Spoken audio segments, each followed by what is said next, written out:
കോഴിക്കോട് ജില്ലയിലും ഭൂമിക്കടിയിൽ നിന്ന് അസാധാരണ ശബ്ദം കേട്ടതായി നാട്ടുകാർ. കൂടരഞ്ഞി, കവലുംപാറ, പനങ്ങാട് എന്നിവിടങ്ങളിൽ മുഴക്കം അനുഭവപ്പെട്ടതായും നാട്ടുകാർ പറഞ്ഞു. റവന്യൂ ജിയോളജി ഉദ്യോഗസ്ഥർ സ്ഥലങ്ങൾ സന്ദർശിച്ചു. 10 കാണും സമയം. അപ്പം ഞാൻ ആ അടുക്കളയുടെ ജനലിൽ അവിടെ നിൽക്കുന്നു. ഭയങ്കരമായിട്ട് ജനലൊക്കെ ഒന്ന് കുടുങ്ങി ഒരു കിലി ശബ്ദം ഉണ്ടാക്കി. അത് ഇച്ചിരി നേരം നിന്നു. കഴിഞ്ഞ പരിപാടി. രാവിലെ 10-നും 10:30-ക്കുമിടയിലാണ് ഭൂമിക്കടിയിൽ നിന്ന് അസാധാരണ ശബ്ദം കേട്ടതായി പ്രദേശവാസികൾ പറയുന്നത്. മുക്കം കൂടരഞ്ഞി നിന്നാണ് ഇത്തരമൊരു വിവരം ആദ്യം പുറത്തു വന്നത്. കുറ്റ്യാടി കാവിലുംപാറ പഞ്ചായത്തിലെ കലങ്ങോട് ഭൂമിക്കടിയിൽ നിന്ന് മുഴക്കം കേട്ടതായി നാട്ടുകാർ പറഞ്ഞു. പനങ്ങാട് പഞ്ചായത്തിലെ മലയോര പ്രദേശത്തും സമാന സാഹചര്യം ഉണ്ടായി. കൂടരഞ്ഞി പഞ്ചായത്തിലെ വിവിധ സ്ഥലങ്ങളിൽ നിന്ന് ജനങ്ങൾ ഒരേ കാര്യം അറിയിച്ചതായി പഞ്ചായത്ത് പ്രസിഡന്റ് ആദർശ് ജോസഫ് അറിയിച്ചു. പഞ്ചായത്തിൻ്റെ വിവിധ പ്രദേശങ്ങളിൽ നിന്ന് ആളുകൾ ബന്ധപ്പെട്ടിരുന്നു.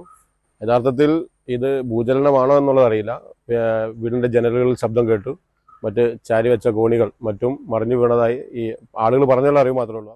ആശങ്കപ്പെടേണ്ട സാഹചര്യമില്ലെന്നും വീണ്ടും എന്തെങ്കിലും സംഭവം ഉണ്ടാകുന്ന പക്ഷം ആളുകൾ കൂടരഞ്ഞി കമ്മ്യൂണിറ്റി ഹാളിൽ തയ്യാറാക്കിയ ദുരിതാശ്വാസ ക്യാമ്പിലേക്ക് മാറേണ്ടതാണെന്നും പഞ്ചായത്ത് പ്രസിഡന്റ് അറിയിച്ചു. താമരശ്ശേരി തഹസിൽദാർ ഹരീഷിന്റെ നേതൃത്വത്തിൽ റവന്യൂ ഉദ്യോഗസ്ഥർ കൂടരഞ്ഞിയിലെത്തി. സ്ഥലം സന്ദർശിച്ചു. പ്രത്യേകിച്ച് ഇഷ്യൂസ് ഒന്നുമില്ല. കളക്ടറേറ്റ് ചോദിച്ചിട്ടുണ്ടായിരുന്നു, ജില്ലാ കളക്ടറൊക്കെ വിളിച്ച് ചോദിച്ചിട്ടുണ്ടായിരുന്നു. അപ്പോൾ ഇഷ്യൂസ് എന്നാണെങ്കിൽ ലാൻഡിൽ ക്രാക്കോ അങ്ങനെയുള്ള ഈ ലാൻഡ് സ്ലൈഡിൻ്റെ ലക്ഷണങ്ങളൊന്നും കാണുന്നില്ല. ഈ ഒരു അറിവാണ്. അത് ശബ്ദം കേട്ടിട്ടൊന്നും പറഞ്ഞിട്ടില്ല. അവർ അനുഭവപ്പെട്ട ആളുകളോട് സംസാരിച്ചപ്പോൾ ചെറുതായിട്ട് ഒരു ഷേക്ക്, വീടൊന്നൊരു ഷേക്കായി ജനലൊക്കെ ഇളകി ജർക്കിംഗ് ഉണ്ടായിരുന്നു എന്ന് പറഞ്ഞിരുന്നു. വേറെ ഇഷ്യൂസ് ഒന്നും രേഖപ്പെടുത്തിയിട്ടില്ല. കൈരളി ന്യൂസ്, കോഴിക്കോട്.